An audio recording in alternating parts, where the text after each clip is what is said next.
পুনরায় পাঠ্যপুস্তকে ইতিহাস বিকৃত করার অভিযোগ উঠল এনসিইআরটির ওপরে।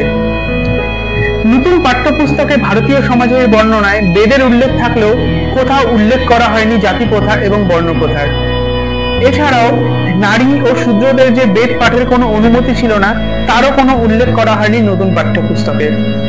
এছাড়াও ভারতের বৈচিত্র্যময় সমাজের বর্ণনায় কোথাও উল্লেখ করা হয়নি দলিত শব্দটির। এছাড়াও বাদ পড়ে গিয়েছে বি.আর. আম্বেদকরের লড়াইয়ের ঘটনাও।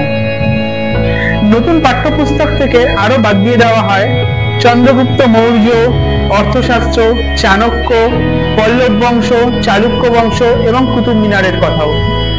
চতুর্থ অধ্যায়ে অশোকের নামমাত্র কিছু বর্ণনা রয়েছে।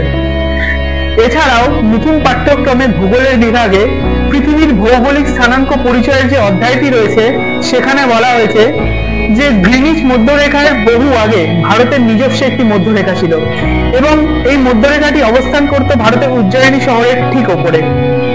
তো এনসিইআরটির পাঠ্যক্রমের এই বদল আপনাদের কেমন লেগেছে সেটি আমাকে কমেন্ট করে অবশ্যই জানাবেন এবং এই ধরনের আরো নতুন ভিডিওর আপডেট পেতে আমার চ্যানেলটিকে অবশ্যই সাবস্ক্রাইব করে নেবেন।